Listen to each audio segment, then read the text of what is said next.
안국진 감독님과 배우분들을 무대 위로 모시겠습니다. 손석구 씨가 먼저 모습을 보이고 있네요. 네, 반갑습니다. 자, 팀알랩의 우리 새 멤버죠. 김성철, 김동희, 그리고 홍경, 안국진 감독님입니다. 함께 인사드릴까요? 여러분, 안녕하십니까? 반갑습니다. 자리해 주시기 바랍니다. 반갑습니다. 네, 자, 목소리 좋은 우리 손석구 씨부터 인사 부탁드립니다. 네, 오늘 선배님이 좀 감기가 걸리셨으니까 메인 진행도 제가 웬만하면 좀 보면서 그렇게 하시죠.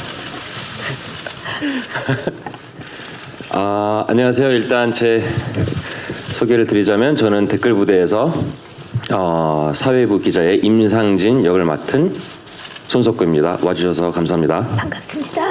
김성철 씨. 네, 안녕하세요. 저는 댓글 부대에서 찡버킹 역할을 맡은 배우 김상철입니다. 바쁘신 와중에 이렇게 자리 빛내주셔서 감사합니다. 네, 반갑습니다. 김동희 씨. 네, 안녕하세요. 저는 댓글 부대에서 찻핫 역할 맡은 김동휘입니다. 와주셔서 감사합니다. 감사합니다. 홍경 씨. 네, 저는 좀 발음이 쉬운데요. 펩텍 역할을 맡은 홍경이라고 합니다. 오늘 귀한 발걸음 해주셔서 너무 감사합니다. 네. 네, 감독님. 네, 안녕하세요. 전 댓글 부대 연출한 안국진입니다. 자, 이분들 모셔서 지금부터 한번 진행을 해볼 텐데. 그거 제가 할까요? 감사합니다. 자, 손석구 씨. 네. 자, 일단 요즘에 굉장히 핫합니다. 감사합니다. 댓글 부대를 통해서 이제 곧 관객들을 만날 소감이 어떻습니까? 좀 떨려요. 떨리고 그리고 저도 아마 개인적으로는 범죄도시 2 이후에 극장에서 관객 여러분들 뵙는 게 또 정말 오랜만이어서 떨리고 좀 기대감이 굉장히 큽니다. 네, 지금 많은 분들이 기대를 하고 계시는데 우리 감독님 댓글 부대라는 제목부터가 굉장히 인상적인데 어떻게 연출을 하게 되셨는지 계기 좀 말씀 부탁드릴게요. 이걸 이제 프로젝트를 제안을 처음에 받게 됐었고, 네. 그리고 제가 이제 이 프로젝트에 끌리게 됐던 거는 좀 기존에 있던 범죄물이나 소재랑은 달리 저희가 좀 잘 알고 있고 우리가 제일 잘 알고 있다라고 생각하는 인터넷 세상 속에 있는 이야기와 좀 익숙한 음모론들을 가지고 되게 장르적인 이야기로 풀 수 있지 않을까 해서 거기에 매력을 느껴서 참여하게 됐습니다. 자, 지금 가장 핫한 배우분들과 함께 하시는데 소감이 어떻습니까? 너무 기쁘고요. 성격도 잘 맞고 다 다채로운 성향에 그리고 다 연기들도 너무 잘하고 이런 배우 촬영하면서도 이런 배우들하고 또 할 수 있을까 이런 조합의 이야기를 할 수 있을까라는 게 현장에서도 느껴질 정도로 너무 즐거웠었어요. 그러면 캐스팅한 이유도 좀 말씀해 주시죠. 그런 게 컸던 것 같아요. 좀 이 이야기가 사실 뭐 나중에 보시면 알겠지만 좀 이야기가 진행되는 방식도 좀 독특하고 기존 영화하고 좀 다른 면들이 있는데 그게 어떻게 보면 지금의 이 배우들의 조합, 그러니까 좀 보기 새롭고 좀 독특한 조합의 배우들하고 굉장히 어울리는 이야기라고 생각을 했고 그래서 저 대세 손석구 배우와 곧 대세가 될 배우분들과 함께하는 이 조합이 참 좋았던 것 같습니다. 네, 대세와 대세가 될 자들.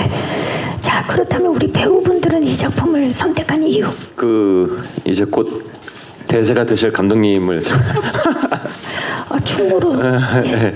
아니 감독님이 저는 감독님 이제 시나리오를 감독님하고 저 또래가 비슷해서 그 비슷한 또래의 감독 친구들이 많이 있어요 우리 사이에. 그래가지고 처음에는 이제 보통은 대본이 회사를 통해서 이렇게 들어오잖아요. 저는 친구를 통해서 이렇게 대본을 받아서 처음부터 이렇게 호기심이 갔었는데 그 감독님은 하여튼 그 되게 그 평범하지 않고 범상치 않은 그런 게 있거든요. 대본에서도 그게 너무 느껴져서 그는 아니나 다를까 역시나 그 성실한 마라이 앨리스를 만드신 감독이라고 해서 아 역시 그러고 봤는데 만나 뵈니까 외모도 되게 독특하시고 그래서 되게 저는 하여튼 개인적으로 너무 호감이었었는데 얘기를 하면서 저는 그러니까 감독님들하고 저하고 성향이 맞을 때 좀 작업을 하고 싶다는 생각을 많이 하는 것 같아요. 그래서 그런 좀 굉장히 창의적인 거를 그런 거에 가치를 되게 많이 두시는 분이고 그런 막 디테일한 거에 굉장히 강박을 또 갖고 있고 막 그러는 게 저는 좋아서 네, 하게 됐죠. 감독님에 대한 매력. 그렇죠. 좋습니다. 저도 우선 시나리오 받았을 때 이제 안국진 감독님께서 연출하신다고 하셔서 그 전작을 제가 그때는 못 봤었다가 봤는데 감독님 작업을 하고 싶다. 근데 또 임상진 기자의 또 석구 형이 캐스팅. 대세 배우의 힘을 얻고 싶다. 형 등에 업혀 가고 싶다. 저희는 대세 부대입니다. 여러분 또 그런 마음도 있었고 이제 동이랑 경희도 워낙 팬이었어가지고 제가 또래 친구들하고 사실 연기하는 일이 생각보다 쉽지가 않더라고요. 그런 일이 많지가 않아서 특히나 영화에서는 이렇게 한 크루로 나올 수 있는 게 그렇게 많은 기회가 주어지지는 않은 것 같아요. 그래서 댓글 부대 보면서 이 셋의 조합을 계속 상상하면서 보다 보니까 시나리오도 너무 재밌게 읽히고 계속 상상이 되니까 그래서 바로 하겠다고 했던 것 같아요. 좋습니다. 저는 사실 시나리오보다는 감독님을 먼저 만나 뵀었거든요. 그래서 이제 거기 그 미팅 자리에서 감독님이 시나리오를 읽어보고 왔냐 그래가지고 그때는 사실 하고 싶어서 거짓말했는데 그때 제가 그때 안 읽어본 거 지금 알았어요. 거래를 그때 촬영하고 있었어가지고 미팅을 하게 돼서 감독님이 저를 좋아하시면은 시나리오 열심히 읽어서 열심히 준비해야겠다 했는데 다행히 너무나도 좋아해 주셔가지고 저는 뭐 감독님을 원래부터 이제 팬으로 알고 있었고 그래서 제안을 주셨을 때 너무너무 기뻐서 뭐 이제 성철 형이 했던 얘기도 마찬가지였고 저도 이제 업혀가고 싶었고 네 그래서 여러모로 다 짐이 많으세요 형이 여러 명을 지금 짊어지고 계시고 무거웠겠어요. 네 그래가지고 어쨌든 괜찮아요. 지금 저 등이 이렇게 올라가 있는 게 저희를 다 업고 있기 때문에 네. 많은 사람들 업고 있어서 네, 아무튼 그래서 이제 다 너무 안 할 수가 없는 그 상황이었어가지고 당연히 한다고 했고 다행히 흔쾌히 다들 동의해 주셔가지고 참여하게 됐습니다. 좋습니다. 홍경 씨는요? 저는 시나리오 읽고 만났고요. 감독님 처음 만나서 한 2-3시간 그죠? 영화 얘기 한 6시간 얘기한 거. 네, 되게 제가 한국 영화에 미천한 지식으로 그래도 제가 쌓아온 그 영화 본 것들 중에 한국 영화들 중에 제가 손꼽히게 사랑하는 저만의 리스트가 있는데 그 중에 하나가 성실한 날. 네, 성실한 날 리스트예요. 그래서 국진 감독님 처음 만나 뵙고 이제 책에 대한 것들도 너무 되게 익숙한 얘기인데 저는 막 그 안에서 되게 서스펜스가 느껴지더라고요. 그래서 되게 재밌게 읽었거든요. 그래서 막 얘기 나눴죠. 그리고 뭔가 채워나갈 게 많아 보여서 감독님이랑 하고 싶었었어요. 네. 손석구 씨한테는 안 업혔나요? 제가 경희한테 이제 곧 업혀야죠. 경희 뭐. 저는 이미 붙어 있었어서 등에. 네. 임상진 기자부터 만나보시죠. 자 지금 어깨가 무거운 모습을 보이고 있는데요. 판을 뒤집으려고 하는 그런 인물입니다. 어떤 점에 중점을 두고 연기했나요? 사실 뭐 아시는 분들은 아시겠지만 댓글 부대 영화는 원작 소설이 있어요. 그리고 이제 장강명 작가님이 쓰신 소설이 있고 그리고 작가님이 원래 기자 출신이시잖아요. 그렇죠. 그래서 감독님하고 한번 뵙기도 했어요. 그래서 뭐 그래도 뭐 기자분들은 뭐 특성이 뭐 어떤 게 있을까 그런 것도 조금 공부해 보고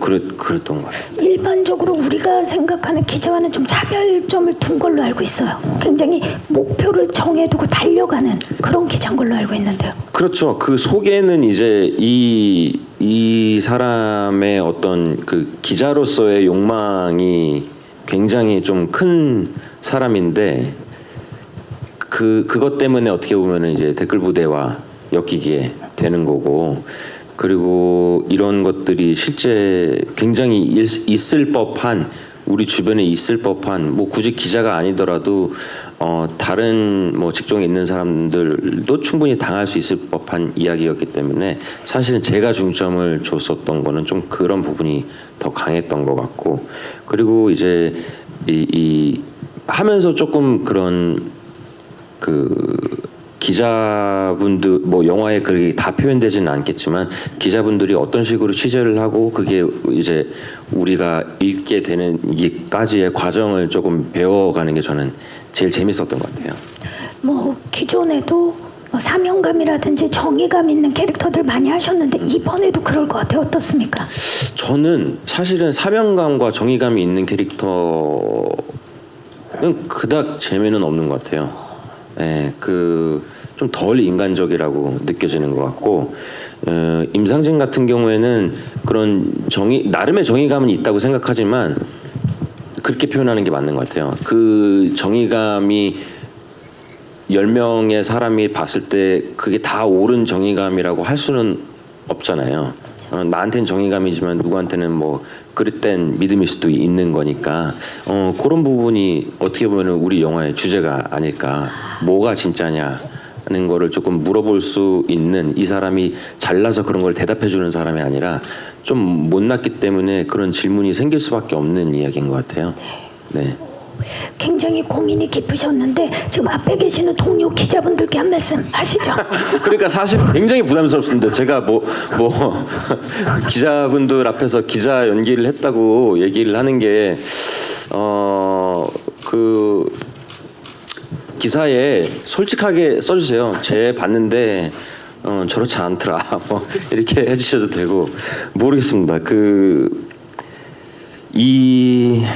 하여튼 기자로서의 저는 그 직업적인 목표가 있을 거라고 생각을 해요.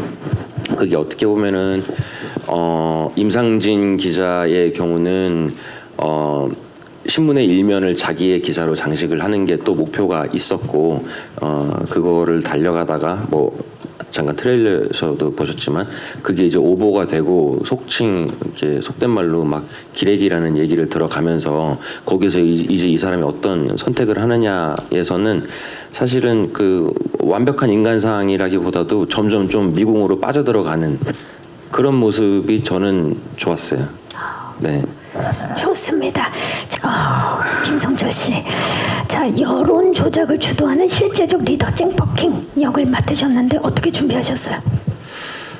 우선 작년에 촬영하면서 이제 개봉할 때가 되면 제작 보고회를 할 테고 캐릭터 이름을 얘기해야 되는데 찡버킹 이거를 되게 연습 많이 했어요. 그 준비를 많이 했고요. 그러면 네. 힙하게 한번 소개해 주세요. 찡버킹입니다. 네. 이렇게 손동작까지 쌍시오. 그런 건 없어요. 한번 해줘요. 선배님 그런 거 찡버킹입니다. 네. 그치? 어떻게 준비하셨어요? 이거 사실 많이 나가겠다. 결국 해버렸네요. 네. 우선 아까 감독님 말씀하신 대로 되게 일상에 녹아 있는 범죄 드라마라고 저도 읽었고 그런 인물이라고 생각을 했고 이들이 이게 범죄 혹은 불법적인 일이다라고 생각을 못한 상태로 맨 처음에는 알바식으로 이제 시작한 거거든요. 그래서 팀 알렙이라는 그 어떤 이 팀이 만들어지는 과정 자체가 우리가 뭐 작정하고 뭘 만들자 이런 느낌보다는 알바식으로 하다 보니까 우리의 지금 밥벌이에 이걸 써먹을 수 있을 것 같고 너네들도 백수니까 우리 같이 일을 해보자라는 식으로 하다 보니까 댓글 부대가 됐는데 결국에는 이 댓글 부대의 어떤 활동을 하다 보니까 이 찡버킹이라는 인물도 나름의 죄책감과 이 어떤 본인만의 가치관에 자꾸 흔들리는 결정들을 해야 되니까 그러면서 어떤 트러블들이 생기고 결국에는 뭐 이렇게 팀이 약간 와해될 것만 같은 그런 느낌을 내는 정도의 뭐 싸움도 하기도 하고 뭐 그런 식으로 되는 캐릭터인데 저는 되게 이 캐릭터를 일상에 누구나 한 번쯤은 생각했을 법한 인물로 설정을 하고 싶었어요. 아무래도 저희 이 얘기 자체가 되게 엄청난 스릴이 있는 작품은 아닌 것 같거든요. 이게 막 누굴 막 죽이거나 막 그런 어떤 자극적인 요소는 없지만 그래서 오히려 더 일상적이고 오히려 더 쉽게 다가갈 수 있는 캐릭터를 만들고 싶어서 감독님하고도 그런 얘기를 되게 많이 했었는데 오히려 감독님께서는 약간 안 그런 인물을 원하셨었어요. 초반에는. 그래서 그런 것 때문에 감독님하고 초반에 얘기를 되게 많이 했었고 그래서 초반에는 막 촬영할 때도 뭐 테이크도 되게 많이 갔어요. 제가 원하는 건 이 방향인데 감독님이 원하는 건 이 방향이고 근데 결국에는 막 몇 번을 해도 첫 테이크가 오케이가 나더라고요. 그래서 이건 내가 원했던 거잖아. 결국에는 그렇게 됐다. 아, 이제는 말할 수 있다. 이제는 말할 수 네. 있다. 그런 일들이 있었습니다. 예, 네. 첫 테이크에 오케이를 받은 김성철. 아 이렇게 되는구나. 자, 좋습니다. 자, 스토리를 짜는 익명의 작가이자 댓글 부대 존재를 알리는 그런 인물인데 어떤 부분에 가장 신경을 썼나요, 동희 씨? 저는 제보자이기도 하면서 이 티말랩에서 활동한 작가기도 하니까 일단 아마추어 작가거든요. 남들이 아무도 알아주지 않는 아마추어 작가고 이제 그 어떤 카페에 맨날 자기 혼자 소설을 연재하고 아무도 조회수 1, 2에 달하는 아무도 봐주지 않는 연재 소설을 하지만 이제 그 작가분들도 다 아마추어 작가분들이지만 다 나름의 그 프로 의식이 있다고 생각해서 그분들의 어떤 생각이 궁금해서 저는 네이버에 카페가 있어요. 아마추어 분들 작가분들 카페가 있어요. 글담이라고 거기에 이제 가입을 해가지고 글좀 올리고. 좀 활동을 하면서 이제 그분들이 이제 고민 같은 거 적어놓고 이제 소설을 뭘 썼는데 뭐가 안 되는 것 같고 뭐 이런 것들을 좀 공부를 많이 했고 그리고 제보자로서는 이제 좀 대사가 긴 것도 있고 제가 계속 말을 하거든요. 어쨌든 제가 제보자니까. 그래서 그런 부분을 좀 감독님이랑 뭐 템포라든지 호흡이라든지 그리고 또 감독님은 또 완전 차타카시 애처럼 보였으면 아이처럼 보였으면 좋겠다고 하셔가지고 그럼 그 부분도 신경 많이 썼던 것 같아요. 아, 어려웠던 점은 없었어요. 감독님이 뭐 워낙 잘해주셔가지고 감독님이랑 얘기하는 게 어려웠지 뭐 하는 거는 감독님이 시키는 대로 하니까 저는 기승전 감독님. 네. 좋습니다. 네. 자, 감독님의 이야기는 마지막에 들어보겠고요. 어떤 부분을 노력했나요? 펩텍을 위해서. 저는 감독님이랑 하는 게 너무 재밌었고요. 어떤 의미에서 재밌었냐면 이렇게 물론 뭔가 서사가 분명하고 이 친구의 행동을 이렇게 설명해 줄 수 있는 씬들이 많이 있으면 그거대로 따라가면 되지만 그게 없을 때는 감독님이 좌표를 찍으면 걸로 뛰어갈 수 있어야 된다라고 저는 생각을 하고 출발을 했거든요. 그래서 사실 감독님이랑 그렇게 작업을 하고 이 방향으로 튀어보고 저 방향으로 튀어보고 하는 것들이 저한테 되게 재밌었어요. 그래서 그런 재미로 아주 촬영을 했었고 준비하면서는 이 친구가 막 컴퓨터 댓글을 쓰고 이런 것들은 저한테는 되게 부차적인 거였고 더 중요한 거는 이 관계 안에서 그러니까 찡버킹이나 뭐 찻 이 둘 친구가 얘한테 어떤 존재인지에 대한 것들이 감독님이랑 되게 많이 얘기를 나눴었어요. 그리고 네 그랬었었고 뭘 말하려고 했는데 까먹었네요. 네, 생각나면 말씀 주시고요. 네, 감사합니다. 자, 감독님. 배우분들이 감독님에 대한 그 믿음이 상당한데 어떤 이야기들을 가장 많이 나누셨나요? 아니 약간 비꼬는 거고요. 이거 빚는 게 아니고 사실 이 현장에서 그러니까 이 배우 셋이 앙상블도 좋았고 그러니까 배우 본인들의 성격 자체가 성향이 그러니까 잘 어울리면서도 굉장히 많이 달랐거든요. 그러니까 어떻게 보면 찡버킹 같은 경우는 되게 쿨하고 장난기 있는 성격이고 배우 자체가 그리고 동희 같은 경우는 엄청 바른 생활에다가 너무 착한 성격이고 홍경 같은 경우는 엄청 집요하게 캐릭터를 파는 성격이고 이런 게 엄청 달라서 좀 촬영하면서도 오히려 배우들 성격에 맞게 좀 장면들을 계속 맞춰서 나가려고 많이 바꿔가면서 찍어서 아마 배우들이 좀 어느 순간에는 좀 버거운 순간도 있었을 거예요. 아마 제가 막 대사를 오히려 바꾸고 하니까 예. 그렇게 하면서 찍었습니다. 네. 그러니까 이제 서로가 서로 의견을 굉장히 많이 수렴하고 이야기를 많이 나눴네요. 예. 자, 좋습니다. 그 손석구 씨가 미술 감독님한테 반했다는 소문이 있어요. 맞아요. 예, 얘기 좀 해주시죠. 미술 감독님하고 처음 뵙는데 보통은 이제 세트장 안에다가 세트를 짓죠. 그리고 저도 용어가 정확하게 맞는지는 모르겠지만 실제 있는 건물이나 뭐 이런 데다가 짓는 걸 오픈 세트라고 하나요? 그래서 종로에 있는 한 건물 전체를 빌려서 저 언론사 회사를 만들었는데 하여튼 엄청나요. 저기를 정말 잘 신기할 정도로 리얼하게 만드셨어요. 소품 하나하나가 그렇고 저 임상진의 집도 독특해요. 구조가 독특하고 그리고 그 임상진의 그런 좀 캐릭터성을 부여하려고 하셨다고 하는데 집안에 있는 소품들이나 액자 같은 것도 굉장히 임상진스러운 걸 넣어서 막 감독님이 이거는 인서트로 하나 따시죠. 막 이런 경우도 많이 있었거든요. 저는 하여튼 미술 감독님한테 굉장히 반했어요. 디테일해. 예. 그리고 그 작업하시는 성향도 뭐라 그럴까 그냥 디테일을 바란 것 같아요. 그래서 가끔 뭐 카톡도 많이 주고 받고 그리고 또 그 남편분도 촬영 쪽에 남편분이 현장에 이렇게 개인사이지만 그리고 또 이제 그러니까 굉장히 화기애애하죠. 현장이 미술 감독님의 남편분이 같이 우리 또 촬영도 같이 했고 남편이랑 같이 일을 하는데 화기애애하다고. 아니요 화기애애하지 않았고요. 그럴 리가 두 분이 나 그렇게 이제 좀 눈도 안 포장을 하려고 했지. 왜냐면 내가 개인사를 공개해버린 것 같아가지고. 네, 다르게 알고 있네요.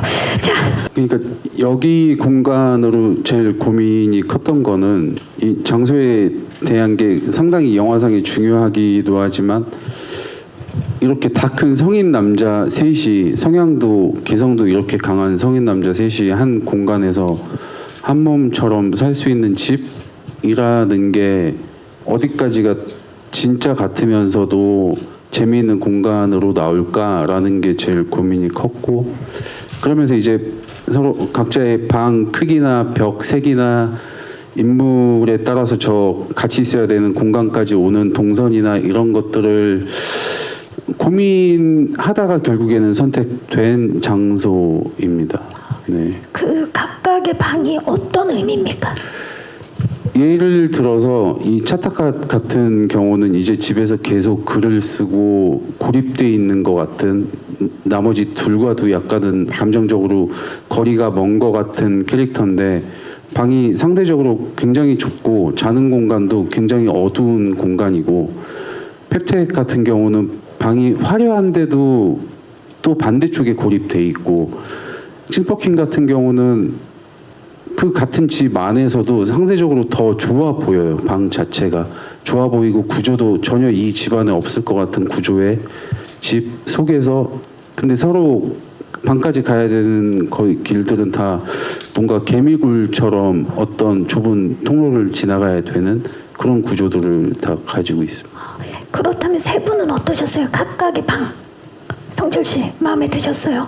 저는 너무 좋았어요. 그리고 제가 알기로 구조가 약간 감독님께서 예전에 이제 사셨던 집의 구조를 저희 세트로 많이 가져오셨다고 하셨었거든요. 그래서 감독님이라면 이런 집에 살았을 것 같다. 아, 혹시 감독님 댓글 부대셨어요?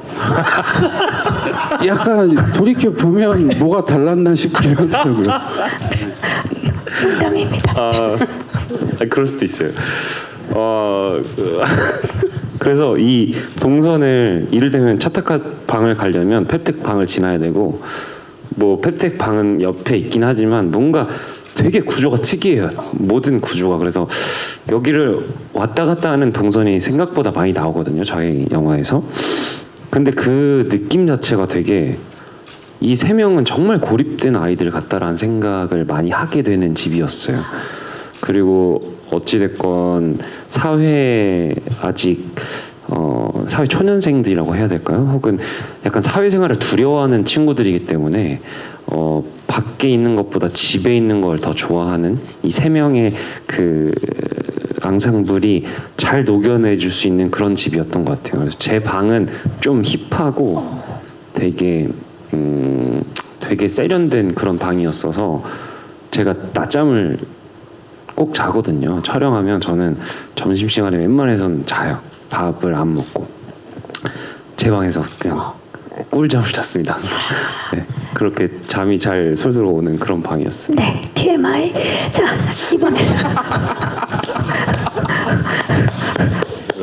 동희 씨, 이 공간이 주는 힘이 있는데 본인 방에서 뭐 좀 놀랐던 소품이나 그런 게 있습니까? 저는 이제 작가다 보니까 이 포스트잇을 엄청 붙여져 있는데, 근데 이제 그게 사실 카메라에 걸리는 것들만 보통은 좀 글을 제대로 써놓고 이러는데 안 걸리는 부분 혹은 뭐 예를 들어서 제가 자는 쪽이 이쪽이면은 보통 제가 자는 쪽만 찍는데 그 뒤에는 거의 안 걸리잖아요. 그렇죠. 근데 거기도 다 이제 하나하나 신경 써서 글들을 읽어보면은 정말 그 미술 감독님도 그 카페에 가입하셨나 하실 정도로 그 멘트들이 정말 주옥 같은 멘트들이 많거든요. 그런 걸 보면서 미술 감독님이랑 얘기를 했을 때 제가 뭐 이렇게 더 해주세요 할 게 없을 정도로 이미 너무 세팅이 잘 돼 있어서 찡버킹 방을 가든 펩텍 방을 가든 차타카 방을 가든 다 그 각자의 성격이 보여요. 딱딱딱. 네. 야, 펩텍은 어땠어요? 와, 저는 난생 처음 보는 컴퓨터 용품들이 되게 많이 질비해 있었고, 그리고 각종 커뮤니티가 아주 이렇게 많이 띄어져 있어서 그런 게 되게 신기했던 것 같아요. 네. 좀 뭐 영화를 찍고 나서 달라진 게 있나요, 원경 씨? 사이트들 많이 가입을 했다라든지. 멀리하게 되는. 알겠습니다. 자, 다음 스틸 만나보시죠. 아, 그냥 보기만 해도 입꼬리가 저절로 올라가는 호흡이 느껴지는 그런 스틸들인데, 손석구 씨, 감독님과 김동희 씨랑 합숙을 하면서 촬영 준비하신 걸로 알고 있어요. 네. 맞습니까? 네. 한 몸이 되셨나요?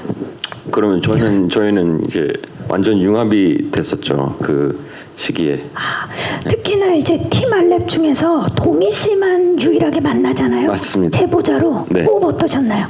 동희는 정말 바른 생활 사나이예요.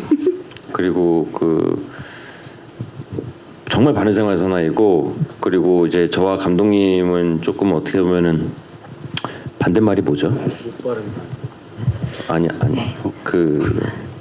방탕한. 저희는 방탕한 사람들이라 동의가 있었기 때문에 좀 밸런스가 잘 맞았던 것 같고, 합숙하면서 막 재밌는 아이디어를 많이, 여러분 이게 트레일러 상에는 어떻게 보일지 모르겠지만 되게 웃겨요, 영화가. 저는 감독님만의 그 특유의 그 블랙 코미디 성향이 굉장히 좋거든요.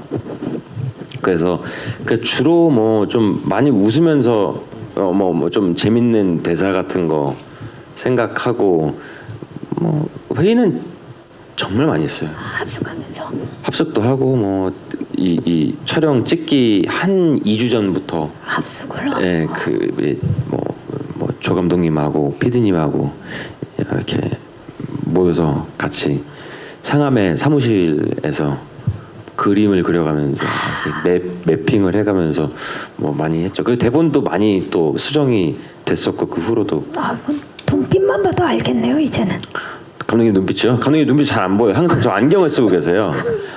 그래가지고 감독님은 약간 목소리 톤으로 제가 조금 알고 오케이 이 톤으로. 이게 진짜 오케이인지. 네, 아닌지. 네.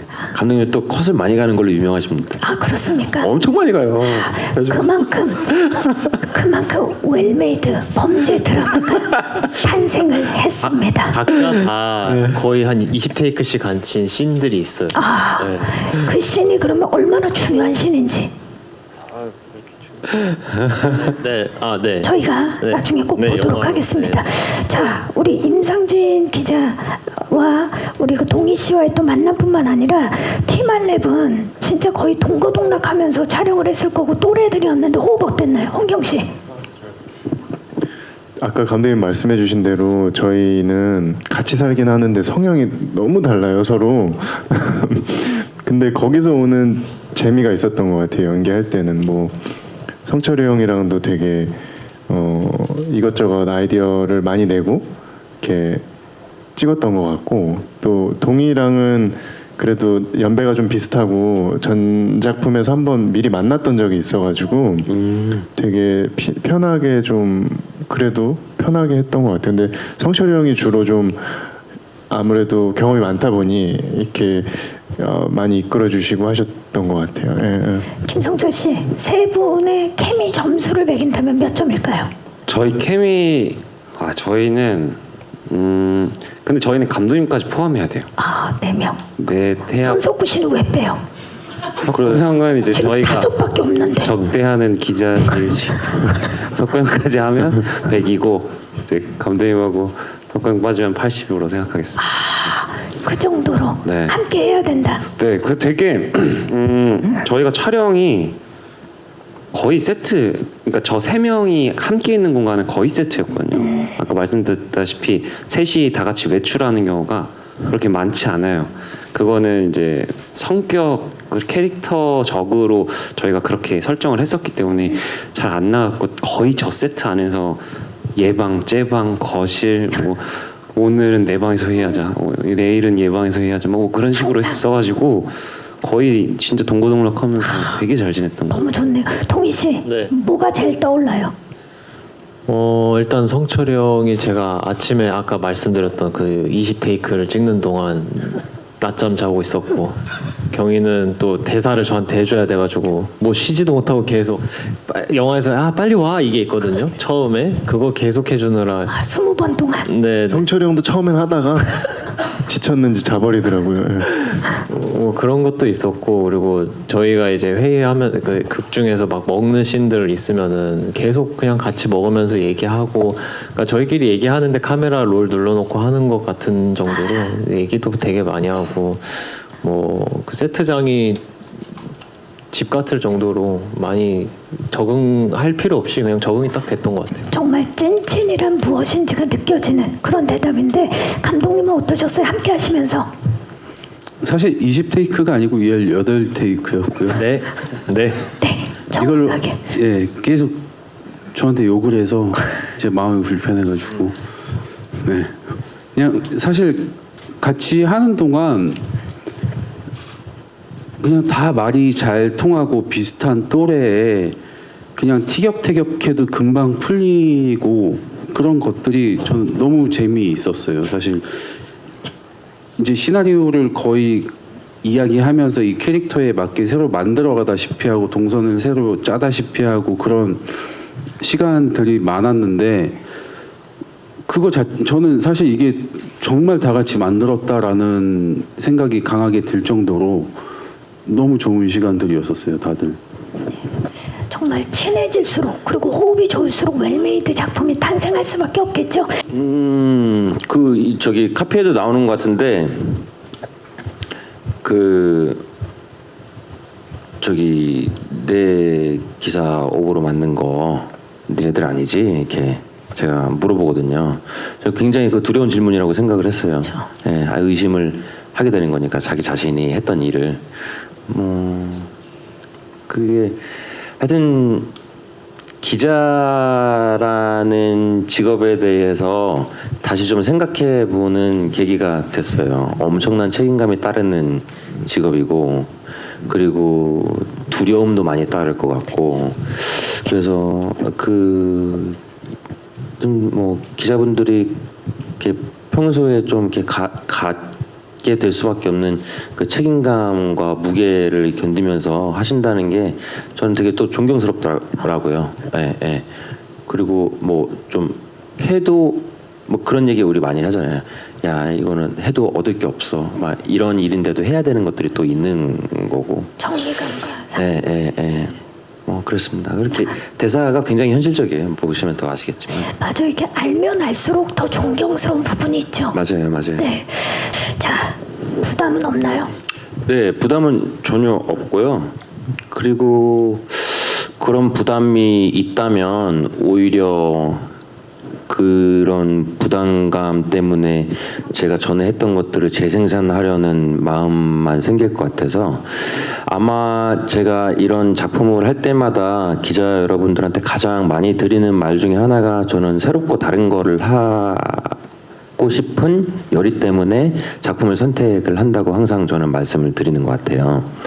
그런 면에서 사실은 저는 감독님과의 만남이 굉장히 소중했고 앞으로도 소중할 것 같아요. 왜냐하면 앞서 말씀드렸던 것처럼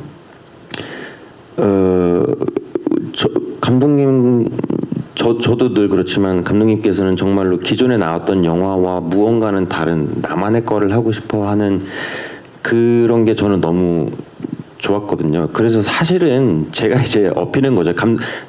감독님의 비전에 제가 이제 엎어서 뭔가 새로운 거를 하는데 저는 일조를 하고 싶은 마음이고 저는 그런 열망이 항상 크다 보니까 부담감 같은 거는 없어요.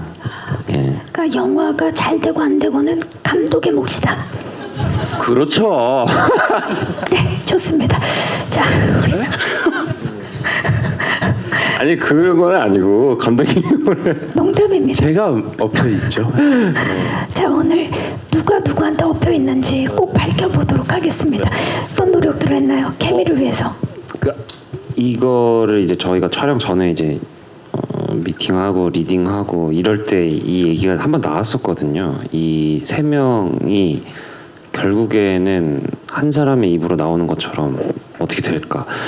그래서 사실 이 세 명의 개성이 더 묻어났던 것 같아요. 왜냐면 각자, 그러니까 이를테면 인사이드 아웃처럼 약간 슬픔이 있고 이렇게 약간 그 감정이라는 어떤 게 존재하는 것처럼 저희 셋도 약간 역할 분담을 정확하게 하면서 이 세 명이 공통적으로 보이는 어떠한 부분이 있지만 그게 정말 이렇게 드러나는 것보다는 약간 밑에 깔려 있고 약간 얘네가 표출하고 표현하는 것들은 다 각자의 어떤 색깔로 나올 수 있도록 그렇게 해서 약간 말을 하거나 행동을 하거나 리액션을 할 때도 웬만해서는 다 다르게 했던 것 같아요.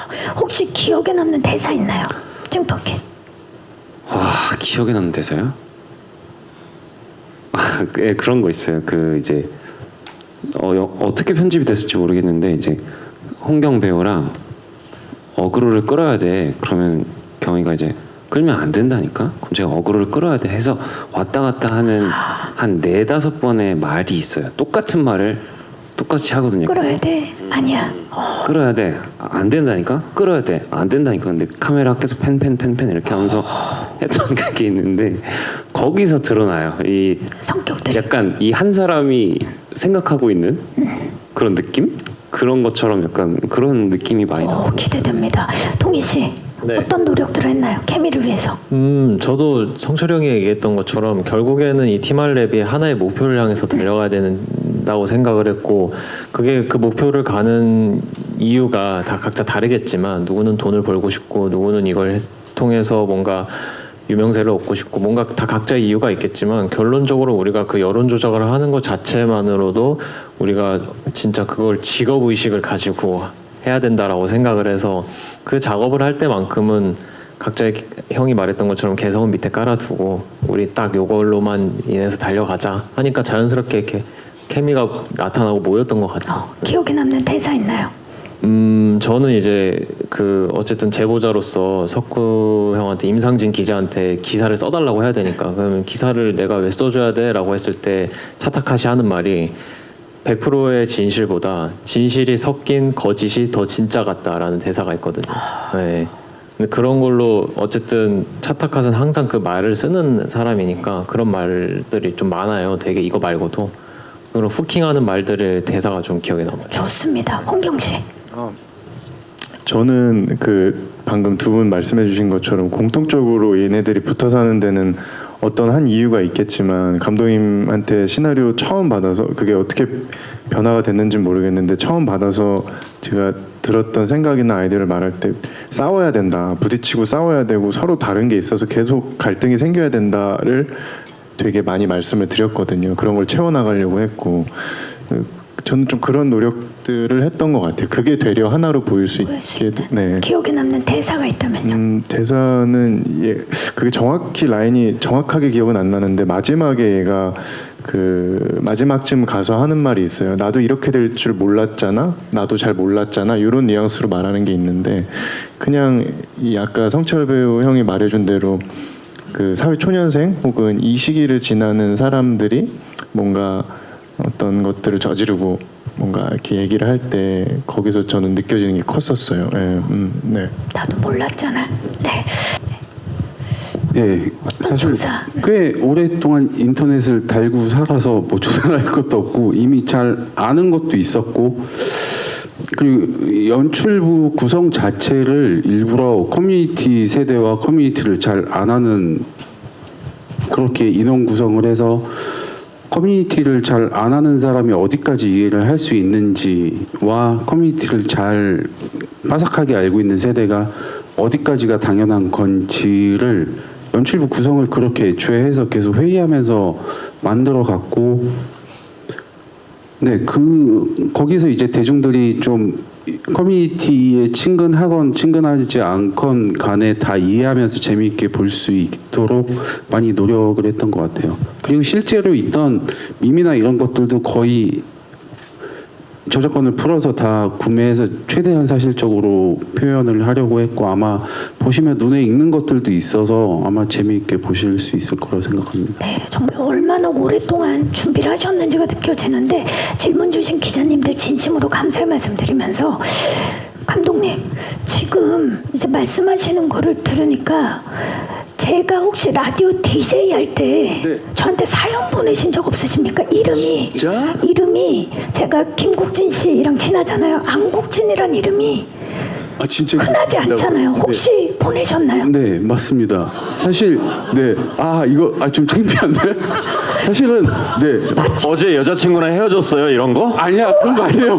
그런 거 아니에요. 그런 거 아니었었고요. 그런 걸 수도 있나? 아니요. 사실 제가 감독 되는데 어느 좀 지분이 있으시거든요. 제가요? 네, 잘 모르시겠지만 제가 21살 때 그러니까 제가 20살 때까지 시나리오 써보려고 하다가 잘 못 쓰겠고 잘 안 돼서 포기하던 시점이 있었는데 21살 때 군대에 가서 제가 어떻게 글을 쓰지 하다가 그때 사연을 보낸 적이 있었거든요. 본 편지로 거의 막 8, 9장을 써서 보냈나? 했는데 그때 대상 받았었어요. 그 사연이. 제가 소개해드렸죠. 네, 읽고 근데 그때 뭐라고 해주셨었냐면 사연 읽고 나서 이분은 이제 군대 편지니까 제대하시고 나서 방송국으로 찾아오세요. 작가 하셔도 될 것 같아요. 이렇게 말씀해 주셔서 빨리 진짜. 대박. 그래서 이거 진심으로 하는 말인데 그때 안국진. 많이 용기가 돼서 글을 되게 많이 쓰기 시작하게 된 계기가 감독님, 됐었어요. 저한테 업히세요. 이게 결국에는 경린 선배님 등에 업힌 거였네요, 저희. 야, 그래서 사실 제가 어떻게 하면 뵈면 꼭 이걸 사석에서 꼭 말씀드리고 고맙다고 말하고 싶다라고 기억을 하셨어요, 했었거든요. 이름이 제가 고맙습니다. 아닙니다. 끝까지 포기하지 않고 열심히 훌륭한 감독님이 되어주셔서 고맙습니다. 예. 와, 너무 아름답다. 정말. 자, 그러면 이제 댓글 부대 제작 보고회를 마치도록. 손석구 씨부터 끝인사 부탁드립니다. 그 이상하게 오늘 저 제작 발표회를 몇 번 해봤지만 나름 제가 생각이 되게 많아졌었던 것 같아요. 근데 일단은 오늘 너무 그 목소리도 아이고. 안 나오셨는데 감사했습니다. 제가 감사하죠. 하여튼 그래서 이게 뭐지? 내가 왜 이렇게 머릿속이 좀 복잡해지지? 했는데 그 동희가 그 얘기 했잖아요. 반쪽짜리 진실이 더 진짜 같다. 그게 그것 때문이었던 것 같아요. 그러니까 제가 이거를 좀 영화 이상의 그 어떤 거로 조금 생각을 하고 있는 것 같아요. 그러니까 이게 당연히 이제 대중성을 띈 영화이고 재미도 보장이 된 거는 맞지만 아마 보시면은 더 아실 거예요. 이게 막 반쪽짜리 진실이 더 진짜 같다는 어떻게 보면은 굉장히 우리의 인터넷 댓글 부대라는 정말 현실에 맞닿아 있는 너무나 현실적인 소재를 다루고 있다 보니까 저는 편집본을 보고서도 굉장히 좀 다큐멘터리 같다는 느낌을 많이 받았었어요.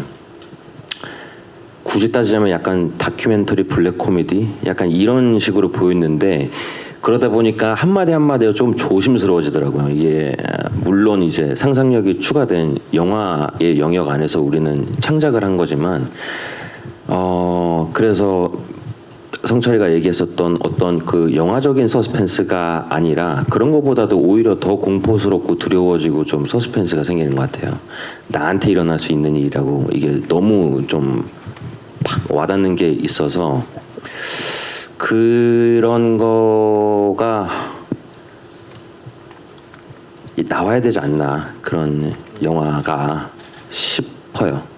그래서 그런 재미도 재미지만 많은 조금 재밌는 대화거리를 안겨줄 수 있는 영화이고 그러다 보니까 내가 지금 부담을 좀 갖고 있구나라는 생각을 했거든요. 그래서 제가 기자 역할도 했고 기자 여러분들이 좀 잘 포장해 주셔서 많은 관객분들한테 전달될 수 있도록 도와주셨으면 감사하겠습니다. 조금 더 하시면 울 것 같아요. 자, 김성철 씨. 네, 저도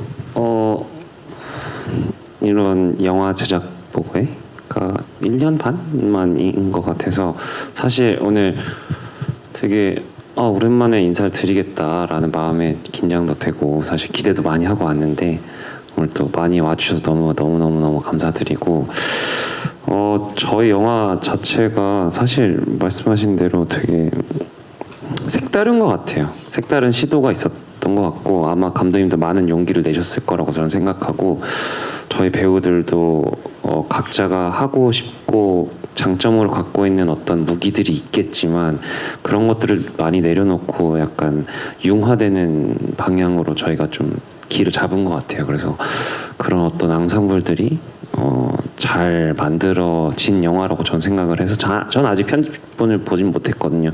그냥 조금 간간히 보긴 했는데 그런 간간히 보는 장면들로도 저는 충분히 이 영화가 시사하고자 하는 바가 뭔지 너무 잘 느껴지고 많은 관객분들이 오셔서 보고 가시면 되게 색다른 감정을 느끼시겠다는 생각을 많이 했었어요. 그래서 많이들 찾아와 주셨으면 좋겠고 오늘 정말 와주셔서 감사합니다. 선배님 너무 감사드립니다. 네, 동희 씨. 네, 저도 뭐 선배님한테도 감사드리고 와주셔서 감사드리고 우선 영화를 보면서 저도 이제 간간히 조금씩 봤는데 그러니까 영화를 저는 좋은 영화를 보면 생각이 많아지는 영화가 얘기할 거리가 많고 생각이 많아지는 영화가 좋은 영화라고 생각하거든요. 근데 감히 저희 영화도 그런 얘기할 거리들이 많고 생각이 많아지게 할 수 있게끔 저희가 그렇게 느끼시게 하게끔 준비를 많이 했던 거고요. 그래서 영화를 보면서 딱 영화를 끝나고 핸드폰을 켰을 때 뭔가 인터넷에 돌아다니는 글들 혹은 뭔가 댓글들 아니면은 뭐 SNS 등 그런 걸 보면서 생각이 많이 들면서 이게 진짠가 아닌가 라고 착각이 들 정도로 영화를 잘 만들었으니까 저 역시도 영화를 찍으면서 뭔가 그런 단계 하나를 밟아 나가면서도 이게 시나리오인 걸 아는데도 실제로도 이런 일이 있지 않나 이렇게 생각이 들 정도로 현실에 많이 맞닿아 있는 영화니까 관객분들이 많이 와주셔서 얘기를 많이 해주셨으면 좋겠어요. 네, 감사합니다. 홍경 씨. 저는 첫 영화를 선배님이 봐주셨었는데 결백이라는 영화를 오랜만에 만나 뵈어서 너무 반갑고 또 진행해 주셔서 너무 감사하고요. 그리고 저는 영화 아까 석구 선배님이나 이제 성철 배우나 동희 배우가 말해준 것처럼 그런 요소들도 있지만 저희 영화가 되게 매력적인 거는 저는 요새 영화 보면서 짧게 제 개인적인 얘기하면은 이 내러티브는 당연하고 이게 아무래도 시각적으로 보는 거고 청각적으로 듣는 거고 하니까 그런 것들이 되게 어떤 지점에서건 관객분들에게 되게 이렇게 발목을 잡고 매혹시킬 수 있어야 된다고 생각을 하거든요. 근데 저희 촬영해주신 형래 감독님도 그렇고 또 아까 말씀해주신 미술 감독님도 그렇고 저희 영화의 어떤 미학적인 부분이 국진 감독님부터 시작해서 모든 스태프분들이 채워주신 것들이 많아요. 그래서 그런 부분이 자신 있게 새로울 수 있고 되게 좋은 의미에서 스타일리시할 수 있다라고 굳게 믿고 있기 때문에 그런 것들도 좀 기대해 주시면 감사하겠습니다. 오늘 너무 찾아주셔서 감사합니다. 네, 감사합니다. 감독님.